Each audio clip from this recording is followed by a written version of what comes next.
Hello listener, मैं आपकी writer Aniyor फनामिका। उम्मीद करती हूँ कहानी आप लोगों को पसंद आ रही होगी। प्लीज मेरी स्टोरी को सपोर्ट करें और चैनल को सब्सक्राइब करें। लाइक करें। ऑडियो में किसी तरह की परेशानी हो तो माफ करिएगा। यह मेरी नहीं, एआई की आवाज है। चैप्टर 31, वफा की सजा। सना का ध्यान पूरी तरह से पीने पर था। काफी देर पीने के बाद जब वैदेही वॉशरूम गई तो एक आदमी उसका पीछा करने लगा और वो भी उसके पीछे लेडीज वॉशरूम तक गया। लेडीज वॉशरूम और जेंट्स वॉशरूम एक ही साथ बने हुए थे, बट एक दूसरे के ऑपोजिट में थे, जिस वजह से वैदेही ने इस बात पर ध्यान ही नहीं दिया कि कोई उसका पीछा कर रहा है। उसने ये चीज काफी कैजुअली ली। वैदेही ने भी थोड़ी बहुत पी थी, जिस वजह से थोड़ा बहुत नशा तो उसे भी चढ़ाने लगा था। वैदेही जो वॉशरूम से बाहर आई और वॉशरूम कॉरिडोर में चल रही थी, तब अचानक से ही किसी ने उसका मुंह पीछे से दबाया और उसे घसीटकर कॉरिडोर की दूसरी साइड पर ले जाने की कोशिश करने लगा। अचानक हुए इस हरकत से वैदेही हैरान हो गई और छटपटाने लगी और उस इंसान से खुद को छुड़ाने की कोशिश करने लगी। वो चीखने की कोशिश तो कर रही थी, मगर मुंह पर हाथ होने की वजह से उसकी आवाज काफी घुटी हुई थी। वो इंसान वैदेही को एक कोने में ले आया और उसे झटके से धक्का दिया। वैदेही दीवार से जा लगी और उसे कंधे में भी थोड़ी चोट लग गई। वैदेही खुद को संभालकर खड़े होने की कोशिश कर रही थी, तभी उस इंसान की आवाज वैदेही के कानों में पड़ी। उस इंसान ने कहा, बिल्कुल उसके जैसी हो। कमाल। उस आवाज को वैदेही नहीं पहचानती थी। आवाज काफी ज्यादा कर्कश थी और सुनने में ऐसा लग रहा था कि सामने वाली की उम्र कुछ 30 साल के आसपास की होगी। उस इंसान के बात करने का लहजा काफी गंदा और घटिया था। वैदेही ने खुद को संभाल कर खड़ा किया और उस इंसान की तरफ देखा, मगर वैदेही उस इंसान को नहीं जानती थी। वो चेहरा वैदेही के लिए अनजान था। वैदेही थोड़ा डर गई थी और उसने अपने डर पर काबू करने की कोशिश की। अपने डर को छिपाते हुए वैदेही ने कहा, कौन है तुम? किसकी बात कर रहे हो? किसके जैसी हूं मैं? और मुझसे क्या चाहते हो? उस आदमी के होठों पर तिरछी से मुस्कुराहट आई और उसने वैदेही को ऊपर से नीचे तक देखा और फिर उसकी ओर अपने कदम बढ़ाते हुए कहा, पता चल जाएगा, इतनी भी क्या जल्दी है? वक्त लो, सही वक्त पर सब समझ आ जाएगा। वैसे भी अब तो तुम मेरे हाथ आई चुकी हो। उम्मीद ही की थी तो मुझे यहाँ इतनी आसानी से ऐसे मिल जाओगी। तुम्हारे साथ खेलने में काफी मजा आएगा। वैदेही उस इंसान की बातों का मतलब नहीं समझ पा रही थी कि आखिर वो कौन था और वैदेही से क्या चाहता था। मगर उस इंसान के देखने का तरीका ही वैदेही के अंदर एक सिहरन पैदा कर रहा था। उसके देखने का तरीका जितना घटिया था, उसके बातें भी उतनी ही घटिया थी। वह आदमी लगातार वैदेही की ओर अपने कदम बढ़ा रहा था। वैदेही की ओर बढ़ते हुए उस आदमी ने कहा, तुम्हें चोट लगेगी तो वो खुद ब खुद सामने आ जाएगी। डरो मत, ज्यादा दर्द नहीं होगा। तुम्हें भी काफी मजा आएगा और जो दर्द होगा उसे तुम्हें मजा ही आएगा। लेकिन मैंने अपने मन से किया तो तुम्हें ज्यादा दर्द होगा। तो तुम खुद मेरी बात मान लो तो हम दोनों के लिए ही अच्छा होगा, मजेदार होगा, वरना मेरी मौत से ज्यादा मेरे लोगों के लिए खिलौना बन जाओगी, और वह भी ऐसा खिलौना जिससे दोबारा कोई खेलने भी नहीं चाहेगा, टूटकर बिखर जाओगी। सूट बूट में अपने सामने खड़ा इंसान वैदेही को एक वहशी की जैसा लग रहा था। उसकी बातें, उसकी हरकतें, यहाँ तक इसके देखने का तरीका भी घिनौना था। इस वक्त तक वो इंसान वैदेही के काफी करीब आ गया था। वो जैसे ही उसे छूने के लिए हाथ बढ़ा रहा था, अचानक किसी चीज के टूटने की आवाज उन दोनों के कानों में पड़ी, मगर उस इंसान का दिमाग सुन्न पड़ गया। किसी ने एक वाह से ही उसके सिर पर दे मारी थी। वो धीरे से पीछे मुड़ा, जिसके कारण वैदेही ने भी पीछे मौजूद इंसान का चेहरा देखा। इंसान का चेहरा देख वैदेही के जानिब में जान आई। वो कोई और नहीं बल्कि सना ही थी। काफी देर तक जब वैदेही नहीं लौटी थी तो सना उसे देखने के लिए आ गई थी। सना को काफी ज्यादा पीने की हैबिट थी, इसलिए उसे नशा तो हुआ था, मगर वो इतनी ज्यादा नशे में धुत भी नहीं थी। इससे पहले कि वो इंसान फिर से वैदेही या सना में से किसी की तरफ भी बढ़ता। बिना वक्त गंवाए सना ने उसके सर पे एक और वास फोड़ दी, जो कि उसके हाथ में ही थी। दूसरी वास के फोड़ते ही सना ने चिल्लाते हुए कहा, अबे शक्ल क्या देख रही है, भाग, इसके हत्थे चढ़े, तुम बचेंगे नहीं। कहते हुए सना ने अपना हाथ बढ़ाया तो वैदेही ने जल्दी से उसका हाथ पकड़ा और उस इंसान को धक्का देते हुए जल्दी से वहां से भाग निकली। उस आदमी के सर में तेज दर्द हो रहा था। वो लड़खड़ाते हुए वैदेही और सना की तरफ भागा, मगर उसे काफी तकलीफ हो रही थी। कॉरिडोर से बाहर आते ही वैदेही और सना तेजी से पब से बाहर निकालने की कोशिश में जुट गई। वो आदमी जैसे ही कॉरिडोर से बाहर आया, उसके गार्ड्स उसके पास आए और उसने अपने गार्ड्स को देखते ही उन्हें इंस्ट्रक्शन देते हुए कहा, इस पूरी जगह को खाली कराओ, उस लड़की को मेरे पास लाओ, मुझे वो लड़की चाहिए। आज रात में उसे बर्बाद कर दूंगा। आज वो मेरा दिल बहलाएगी, ढूंढकर लाओ उसे मेरे पैरों में। आज उन दो लड़कियों को मैं छोड़ूंगा नहीं। बॉडीगार्ड्स ने कहा, ओके बॉस, कहकर वो लोग फौरन ही उस जगह से चले गए। उनमें से कुछ गार्ड्स पब के दरवाजे पर जाकर खड़े हो गए और बाकी के गार्ड्स उन्हें पब में ढूंढने लगे, और इसी के साथ उन लोगों ने धीरे धीरे पब को भी खाली कराना शुरू कर दिया था। वैदेही और सना की हालत डर के मारे खराब हो रही थी। वो तो इंसान को जानती भी नहीं थी और बेवजह ही ये इंसान उन दोनों के पीछे पड़ गया था। कौन है ये आदमी? क्यों पड़ा है ये वैदेही के पीछे? क्या चाहता है ये वैदेही से? किसकी तलाश कर रहा है यह आदमी? वैदेही के जरिए किस तक पहुंचना चाहता है? कहानी में आगे क्या हुआ, जानने के लिए पढ़ें वफा की सजा। चैप्टर 32। उस आदमी ने अपने लोगों को पूरे पब में फैला दिया था और वो सना और वैदेही को ही ढूंढ रहे थे। अचानक हुए इस अनएक्सपेक्टेड डिजास्टर इंसिडेंट के कारण सना का नशा पूरी तरह से उतर गया था। वो लोग वहीं पर वही छिपे हुए थे, क्योंकि उन्हें बाहर जाने का मौका मिल ही नहीं पा रहा था। उस आदमी ने अपने सारे गार्ड्स को अलर्ट कर दिया था। सना और वैदेही बस छिपकर ये सब कुछ होता देख रहे थे। वो दोनों ही कॉरिडोर के एक वॉल के साइड में छिपे हुई थी और चुपचाप वहां से ये सारा नजारा देख रही थी।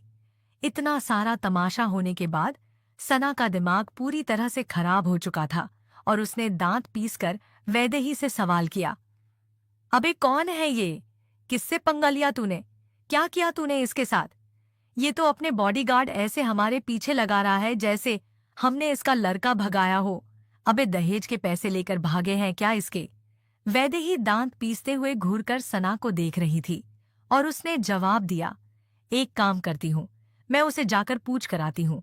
अबे मुझे क्या पता ये कौन है और बिना बात अब मेरे पीछे क्यों पड़ा हुआ है?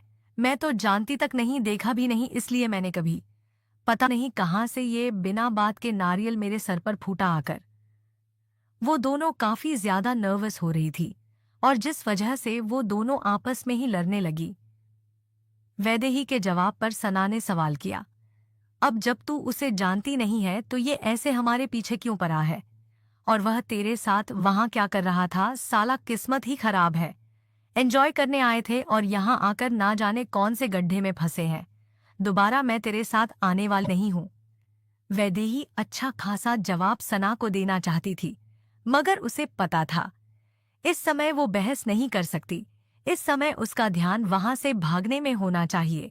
इसलिए कहा, हम लोग बाद में घर जाकर लड़ लेंगे, अच्छे से कैट फाइट करेंगे। उससे पहले यहाँ से भागने की सोच, वरना इसके हाथ लगे ना तो पता नहीं क्या होगा। ये तो वैसे ही मेरी जान के पीछे पड़ा हुआ है, साला कमीना कुत्ता। वैदेही के मुंह से गलियां फूलों की तरह झर रहे थे और यह देख सन उसे आंखें फाड़े देख रही थी। सना ने वैदेही से कहा, अबे तू क्या बोल रही है? तू कब से गालियां देने लगी? गुस्से से दाम पीसकर वैदेही ने जवाब दिया, तो आरती उतारू उस कमीने की।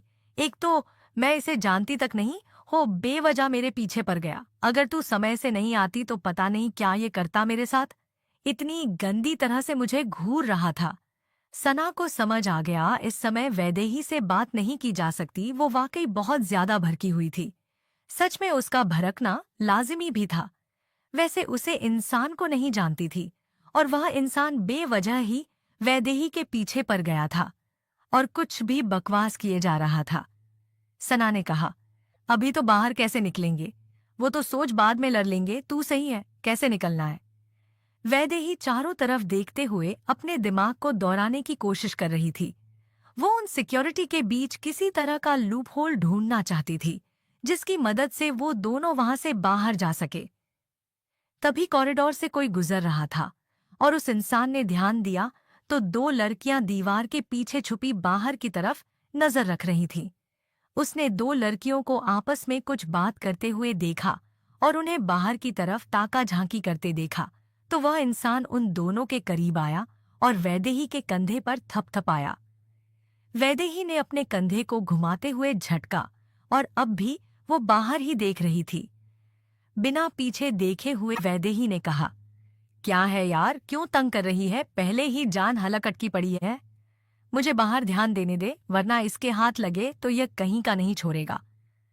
वैदेही को लगा कि यह सन कर रही है, इसलिए उसने यह सब कुछ कह दिया।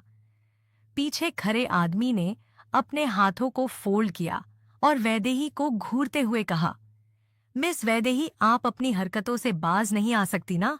अब किसके साथ क्या कर दिया? वैदेही के लिए ये आवाज थोड़ी जानी पहचानी भी थी और अनजाने भी। वैदेही और सना दोनों ने एक साथ मुड़कर पीछे देखा तो पीछे वंश खड़ा था और वो उन दोनों को ही घूर रहा था। वंश को देखने के बाद तो वैदेही गुस्से से अपने दांत पीस रही थी, मगर सना का दिमाग काम किया और उसने कहा, हमने किसी के साथ कुछ नहीं किया, पता नहीं ये कौन है और बेवजह हमारे पीछे पड़ा हुआ है। सॉरी, वैदेही के पीछे पड़ा हुआ है और इसे बचाने के चक्कर में अब वो मेरे पीछे भी पड़ गया है। ट्रस्ट मी, हमने कुछ नहीं किया, हम तो उसे जानते भी नहीं। वो आदमी वैदेही के साथ बदतमीजी करने की कोशिश कर रहा था तो मैंने उसके सिर पर वास फोड़ दी और फिर हम दोनों ही भाग गए। सना के मुंह से ये सारा एक्सप्लेनेशन सुनते हुए वंश की आंखें मानो बाहर आने को थीं और वो घुरकर सना और वैदेही को देख रहा था। उसका मुंह भी हल्का सा खुल गया था, मगर सना का बोलना अभी बंद नहीं हुआ था। अपनी बात रखते हुए उसने आगे कहा, इनफैक्ट उसने अपने गार्ड्स को भी पूरी जगह पर फैला दिया है और हमें ढूंढ रहा है। कुछ गार्ड्स गेट पर भी है और वो हमारी ही तलाश कर रहे हैं। प्लीज हेल्प कर दो, प्लीज, सच में इस बार हमारी कोई गलती नहीं है। पता नहीं क्यों वंश का मन सना की बातों पर भरोसा करने को हुआ और दूसरी बात, उसे अपने दोस्त की भी तो मदद करनी थी। आप जब किस्मत ने खुद ही उसे मौका दिया था तो वो इस मौके का फायदा क्यों नहीं उठाता? उसने कुछ कहा तो नहीं, मगर धीरे से आगे आया और बाहर की तरफ ध्यान से देखने लगा। बाहर का पूरा जायजा लेने के बाद वंश अपना दिमाग बहुत तेजी से दौड़ा रहा था, मगर वैदेही का मुंह बना हुआ था। वैसे भी काफी अच्छी खासी लड़ाई हुई थी उसके वंश के साथ। क्या कर पाएगा वंश वैदेही और सना की मदद? कैसे निकलेगा वंश वैदेही और सना को पब से? क्या बाहर आ पाएंगे वैदेही और सना या फंस जाएंगे? कहानी में आगे क्या हुआ जानने के लिए पढ़ें वफा की सजा। चैप्टर 33, वफा की सजा, जिस पर में वैदेही और सना आई हुई थी। उसी पब में वंश भी पार्टी करने आया हुआ था। उसके दिन ऑफिस में कटते और रातें पार्टी करते हुए पब और बार में, मगर उससे अंदाजा तक नहीं था कि आज फिर से उसका सामना उसी डिजास्टर के साथ होने वाला है जिसने पहले भी उसकी पार्टी का मूड खराब कर दिया था। वो जैसे ही वॉशरूम से बाहर आया और कॉरिडोर को क्रॉस करते हुए टर्न लिया, उसने दो लड़कियों को छुपकर बाहर झांकते हुए देखा। उसे कुछ अजीब लगा। वे आगे बढ़ा तो ध्यान से देखने पर उसने वैदेही को पहचान लिया। उसे विदर्भ की कही हुई बातें याद थीं और उसकी हालत भी। कुछ सोचकर वंश वैदेही के पास गया और उससे बातें की। उसे लगा कि वैदेही ने फिर से किसी को ऑफेंड कर दिया, मगर सना ने उसे समझाया कि इस बार उन दोनों की कोई गलती नहीं है और कोई अचानक ही बेवजह उनके पीछे पड़ा हुआ है। वंश ने उन दोनों को पीछे किया और खुद बाहर की तरफ देखने लगा। उन गार्ड्स और आदमी को देखने के बाद वंश ने वैदेही और सना की तरफ देखा। अब उसे वैदेही और सना की बातों पर बिल्कुल भरोसा नहीं था, क्योंकि उसके सामने खरे इंसान को वर्ष अच्छी तरह पहचानता था। वो बिजनेस वर्ल्ड का जाना माना नाम था। वो मुरा और दांत पीसते हुए वैदेही और सना को देखकर कहा, क्या किया तुम दोनों ने इसके साथ? पता नहीं है कौन है ये, और ये तुम दोनों के पीछे बेवजह पड़ा है। झूठ बोलने और बातें छिपाने की भी कोई हद होती है। वैदेही ने दांत पीसकर कहा, लुक, तुम्हें विश्वास दिलाने के लिए मैं यहाँ गीता पर हाथ रखकर कसम तो नहीं खा सकती हूँ अभी। मानना है मानो, नहीं माना है तो आगे बढ़ो। अगर मदद नहीं कर सकते हो तो लेक्चर भी मत दो। ये तो पता नहीं कौन है, ये बेवजह हाथ धोकर पीछे पड़ गया है। वंश समझ नहीं पा रहा था कि उसे किसकी बात पर भरोसा करना चाहिए, क्योंकि उसके सामने बिजनेस वर्ल्ड का एक जाना माना नाम था। हाँ, हालांकि उसकी रेपुटेशन लड़कियों को लेकर काफी अच्छी नहीं थी, मगर किसी अनजान के पीछे यूं ही पड़ जाना, ये थोड़ा अजीब लग रहा था वंश को। वो सोच में पड़ गया था कि वो क्या करे। कुछ देर सोचने के बाद उसने डिसाइड किया कि चलो, जो भी बात हो, अपने दोस्त के लिए वो इन दो लड़कियों की मदद करेगा। और वैसे भी उसके सामने खड़ा ये इंसान, इसकी रेपुटेशन भी तो कोई खास अच्छी नहीं थी। और सीधी सी बात थी, अगर ये दो लड़कियां उसके हाथ लग गईं, वो तो इन्हें छोड़ेगा नहीं। कुछ सोचकर वंश ने उन दोनों से कहा, मेरे पीछे आओ, मैं तुम्हें यहां से निकालता हूं। वैदेही और सना दोनों कंफ्यूज हो गई और एक दूसरे को देखने लगी, मगर वंश ने सामने से मदद ऑफर की थी और इस वक्त उन लोगों को कुछ सूझ नहीं रहा था, तो उन्होंने ये रिस्क लेने का सोचा। फिर वंश की बात मानकर उसके पीछे जाने लगी। वंश कॉरिडोर के दूसरे साइड को क्रॉस करके पब के ही एक प्राइवेट रूम में उन्हें ले गया और फिर अपने असिस्टेंट को कॉल करके वहां बुला लिया। कुछ ही देर में असिस्टेंट भी वहां आ गया और उसके हाथ में 2 शॉपिंग बैग्स भी थे। उन शॉपिंग बैग्स को वंश को देते हुए असिस्टेंट ने कहा, बॉस, रही वो चीजें जो आपने मंगवाई थी? वंश ने उन बैग्स को लिया और फिर असिस्टेंट को वहां से जाने को कहा। असिस्टेंट दरवाजे के बाहर जाकर खड़ा हो गया। वंश ने उन बैग्स को हयात और वैदेही को दिया और उन्हें चेंज करने को कहा। दोनों लड़कियों ने बैग को खोलकर देखा। उसमें एक black pant, white T shirt और ब्लैक जैकेट था। दोनों लड़कियां अजीब तरह से उन कपड़ों को देख रही थी और फिर एक दूसरे को देखकर वंश को देख रही थीं। उन्हें कुछ समझ नहीं आ रहा था कि वंश के दिमाग में क्या प्लान चल रहा है। फॉर्मल कपड़ों को देखकर उन दोनों लड़कियों को कुछ समझ नहीं आया, मगर उन दोनों लड़कियों के पास फिलहाल कोई ऑप्शन नहीं था, इसलिए उन्हें वंश पर ही भरोसा करना था। और वैसे भी वंश ने सामने से मदद ऑफर की थी, तो एक मौका तो वो उसको दे ही सकती थी। क्या पता उसका प्लान काम ही कर जाए। सना और वैदेही उस प्राइवेट रूम के वॉशरूम में गई और जल्दी जल्दी चेंज किया और अपने कपड़ों को उसी बैग में डाल दिया। ऐसा नहीं था कि उन लोगों ने कभी फॉर्मल कपड़े नहीं पहने थे, लेकिन यह थोड़ा अजीब लग रहा था, जैसे कोई ड्रेस कोड हो। वो दोनों वॉशरूम के बाहर आई। वैसे वो दोनों लड़कियां काफी ज्यादा स्टनिंग लग रही थी। वंश की नजरें तो वैदेही पर से हटने का नाम नहीं ले रही थी। वैदेही उन फॉर्मल आउटफिट में भी काफी ज्यादा खूबसूरत लग रही थी। उन दोनों लड़कियों ने अपने बालों को हाई पोनीटेल कर लिया था। वंश ने खुद पर कंट्रोल किया और फिर उन दोनों लड़कियों को एक एक कैप दे दी और उन दोनों को थोड़ा सा डाउन करके उस कैप को लगाने को कहा, जिसके बाद वैदेही और सना ने वंश की बातों को ही फॉलो किया। वो दोनों जब वंश के साथ बाहर आई, अपने सामने का नजारा देखकर शॉक हो गई। वहां पर कुछ बॉडीगार्ड्स खड़े थे और उन्होंने भी वैसे ही कपड़े पहने हुए थे जैसे कि वैदेही और सना ने। वंश ने उन्हें अपने बॉडीगार्ड्स की आउटफिट पहना दिए थे। बॉडीगार्ड की उन टीम में वैदेही और सना के अलावा 3 लड़कियां और थीं, मगर सभी ने एक जैसे ही कपड़े पहने हुए थे।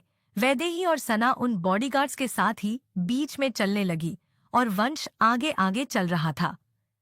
वो लोग मेन पब में आए और दरवाजे की तरफ बढ़ गए।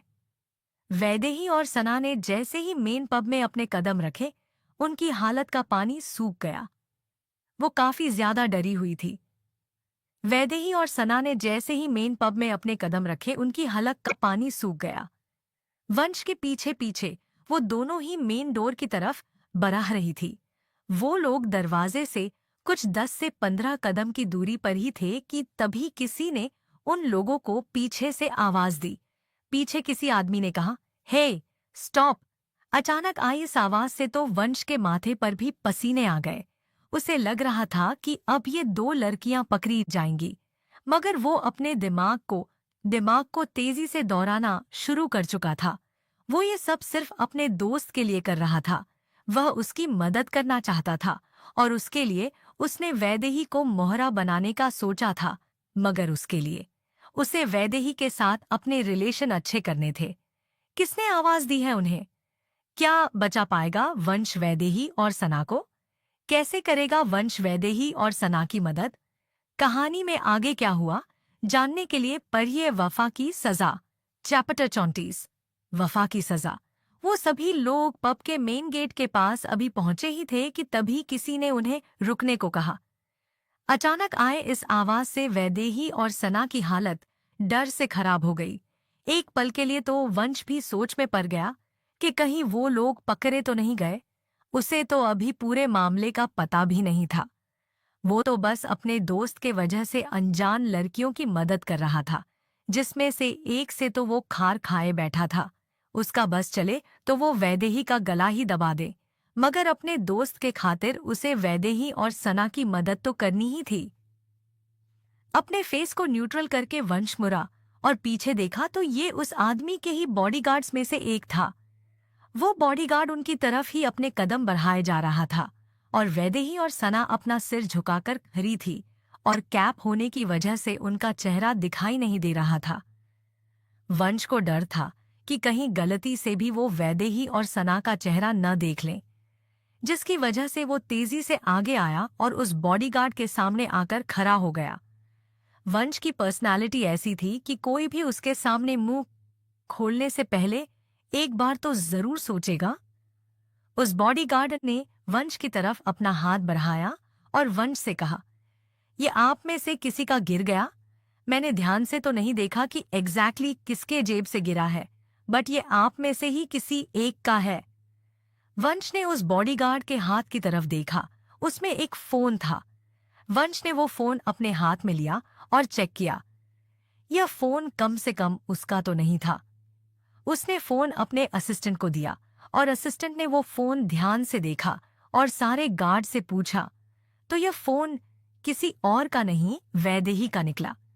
वैदेही ने अब भी अपना सिर झुकाया हुआ था और वंश वैदेही को देखकर अपने दांत पीस रहा था।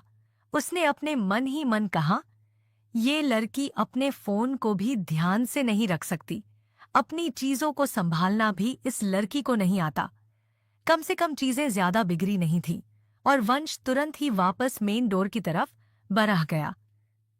बॉडीगार्ड ने उन्हें नहीं रोका और बाकी के गार्ड्स का सहारा लेकर वैदेही और सना भी उस पब से बाहर आने में कामयाब रही। बाहर आने के बाद वो लोग सीधे वंश के कार की ओर बढ़ गए। वैदेही और सना भी उनके पीछे पीछे ही जा रही थी। कार पार्किंग में पहुंचने के बाद वैदेही और सना ने एक गहरी सांस भरी। उनकी जान में अब जाकर जान आएगी। वंश उनके सामने हाथ बांधे खड़ा था और उन दोनों को ही घूर कर देख रहा था। वंश ने उन दोनों को घूरते हुए कहा, कार में बैठो, मैं तुम दोनों को घर ड्रॉप कर देता हूँ। वंश बस ये बहाना कर रहा था। वो तो बस वैदेही का एड्रेस जानना चाहता था। सना आगे बढ़ी, मगर तुरंत ही वैदेही ने उसका हाथ पकड़ा और उसे रोक दिया और वंश से कहा, thank you so much help करने के लिए, पर अब हमें घर जाना है और हमें आपकी हेल्प की कोई जरूरत नहीं है। वंश ने वैदेही को आंखें छोटी कर उसे घूर कर देखा, मगर वंश वैदेही के सामने ये बात नहीं आने देना चाहता था कि इन सब से उसका भी कोई मतलब जुड़ा हुआ है। इसलिए कार में बैठते हुए वंश ने वैदेही से कहा, ठीक है, खड़े होकर टैक्सी का इंतजार करो। इस बीच अगर वो बॉडीगार्ड्स आ जाए तो ऊपर वाले को याद कर लेना, क्योंकि मैं तो दोबारा आऊंगा नहीं। वंश की बातों से वैदेही सोच में पड़ गई और सना काफी ज्यादा डर गई। वो उन लोगों के हाथ नहीं लगना चाहती थी। सना ने वैदेही का हाथ पकड़ के उसे कार की तरफ खींचते हुए कहा, मेरी माँ तू चलना, अभी हम लोग इस पर बात में बहस कर लेंगे। वो लोग कभी भी आ सकते हैं और इतनी रात गए टैक्सी भी नहीं मिलेगी। प्लीज, मैं तेरे आगे हाथ जोड़ती हूँ। सना ने वैदेही को पिछले सीट पर वंश के बगल में बैठा दिया और खुद फ्रंट सीट पर बैठ गई। सना ने ये सब इतनी तेजी से किया कि वैदेही को ज्यादा कुछ सोचने का मौका नहीं मिला। वंश के होठों पर तिरछी मुस्कुराहट आ गई। वंश सिर्फ इतना सोच रहा था कि जल्दी ही वो अपने दोस्त और उन दोनों बच्चों के लिए कुछ कर पाएगा। सना ने ड्राइवर को एड्रेस अच्छी तरह से समझा दिया और गाड़ी इस वक्त तेजी से उनके घर की तरफ ही बढ़ रही थी। मगर वैदेही के दिमाग में तो सिर्फ ये बात चल रही थी कि वो इंसान कौन था और उसके पीछे अचानक क्यों पड़ गया। कुछ सोचकर वैदेही ने वंश की तरफ देखते हुए कहा, क्या तुम उस इंसान को जानते हो? ऑनेस्टली मुझे नहीं पता वो मेरे पीछे क्यों पड़ा था। मैं उसे नहीं जानती मगर वो मुझे जानता था। क्या तुमसे जानते हो उसके बारे में मुझे कोई हिंट दे सकते हो? पता नहीं क्यों वंश का मन किया कि वो वैदेही की बातों पर भरोसा करे। इसलिए वैदेही की बात का जवाब देते हुए उसने कहा, यशराज नामदेव, द नामदेव फैमिली का सबसे बड़ा बेटा। बिजनेस इंडस्ट्री में उन लोगों का काफी ज्यादा नाम है। पिछले कुछ सालों में ये लोग अपने बिजनेस को पूरे एशिया में एस्टैब्लिश कर रहे हैं। काफी हद तक उन्होंने किया भी है। वैदेही और सना बहुत ही ध्यान से वंश की बातें सुन रही थी और वैदेही याद करने की कोशिश कर रही थी कि क्या इस नाम के या फिर इस सरनेम किसी भी इंसान को वो जानती है। कभी उसने उनका कोई जिक्र किसी से सुना हो, पर ऐसा उसे कुछ भी याद नहीं आ रहा था। तो वही वैदेही भी इन्हीं चीजों के बारे में सोच रही थी और सोते हुए ही उसने खुद में ही कहा, इतने बड़े लोग हमारे पीछे क्यों पड़े हैं? वैदेही के पीछे क्यों पड़े हैं? हम लोग तो इन्हें जानते भी नहीं। सना यह सब खुद में ही बोले जा रही थी, मगर उसकी आवाज इतनी भी धीमी नहीं थी कि कोई उसे सुन ना सके। वंश और वैदेही दोनों ही सना की तरफ ही देख रहे थे। उन दोनों के माथे पर बल पड़ चुके थे, मगर सना तो अपने ही ख्यालों में थी। उसने फिर वैदेही की तरफ देखते हुए सना ने आगे कहा, मैंने तेरे मुंह से भी इन लोगों के बारे में कभी कुछ नहीं सुना। तू जानती है? सना वैदेही से सवाल कर रही थी, मगर वैदेही अपने ही ख्यालों में थी। सना की बात नहीं उसे सच में डाल दिया था। उसे भी कुछ समझ नहीं आ रहा था। उसके भी दिमाग में इस तरह का कोई नाम नहीं था। क्यों पढ़ा है यशराज नामदेव वैदेही के पीछे?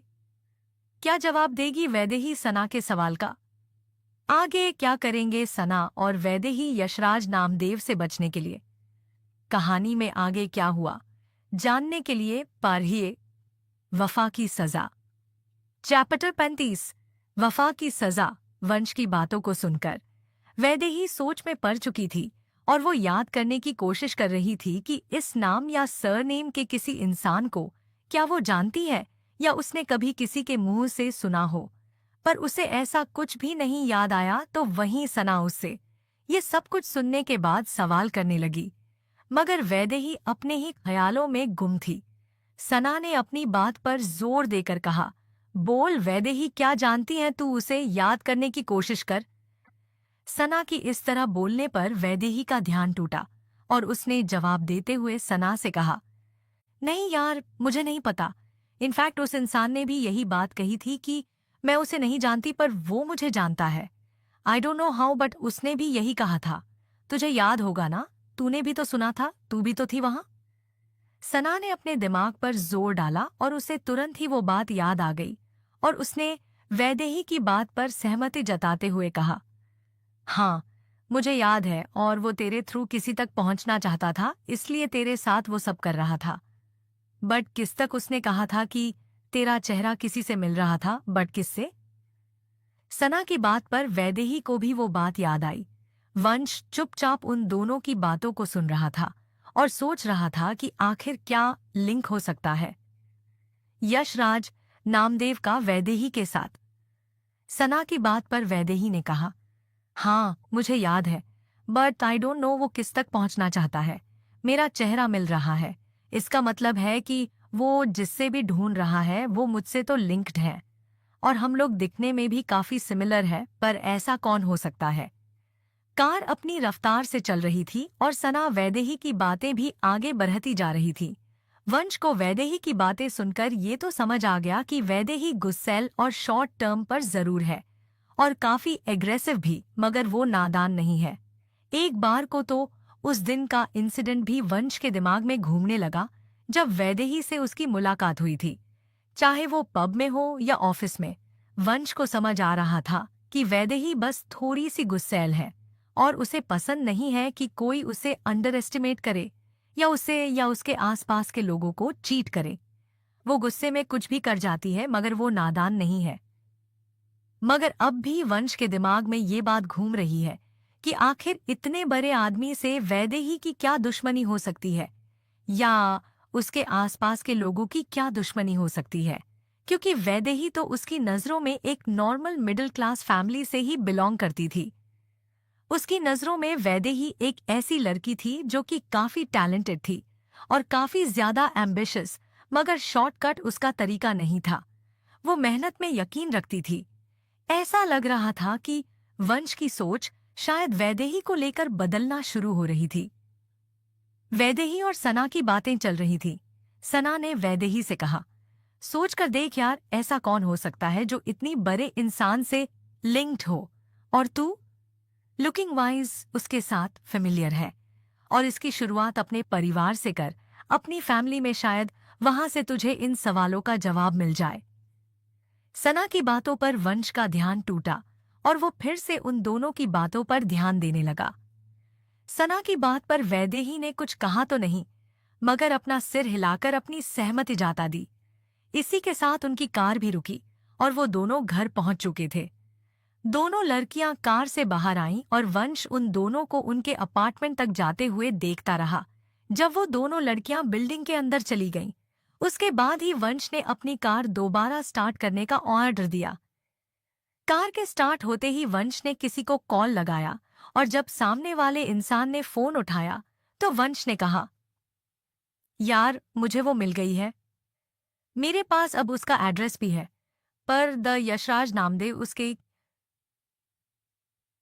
पीछे पड़ा हुआ है।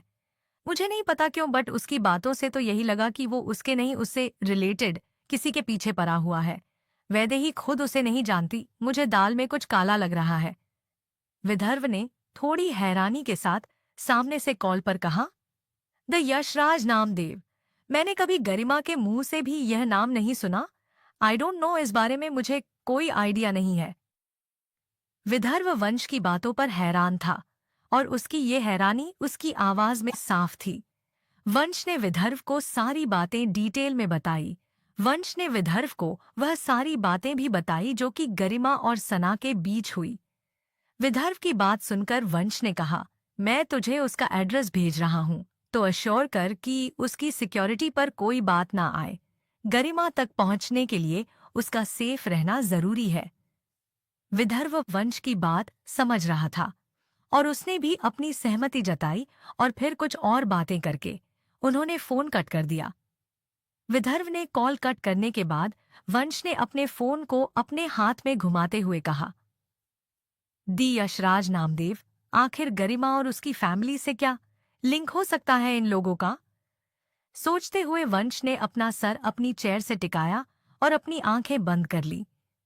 जब वो गरिमा के साथ था उस वक्त भी उसने गरिमा के नाम से नामदेव सरनेम या फिर यशराज का नाम कभी नहीं सुना था। उसे कुछ समझ नहीं आ रहा था कि दोनों के बीच क्या लिंक है। जब गरिमा से उसकी पहली मुलाकात हुई थी तब गरिमा अपनी स्टडीज कर रही थी और वो एक काफी ब्रिलियंट स्टूडेंट थी, जिस वजह से उसे काफी ज्यादा स्कॉलर भी मिला करती थी और उसने अपनी पढ़ाई स्कॉलरशिप से ही की। और उसके बाद फिर आचार्य एक कॉन्ग्लोमेरेट में असिस्टेंट की जॉब। फिर क्या लिंक है उन लोगों का? क्या जान पाएगा विदर्भ यशराज नामदेव और गरिमा के बीच के लिंक के बारे में? क्यों ढूंढ रहा है यशराज नामदेव वैदेही को? क्या दुश्मनी है यशराज नामदेव की वैदेही या उससे जुड़े किसी इंसान के साथ? कहानी में आगे क्या हुआ जानने के लिए पढ़ें वफा की सजा।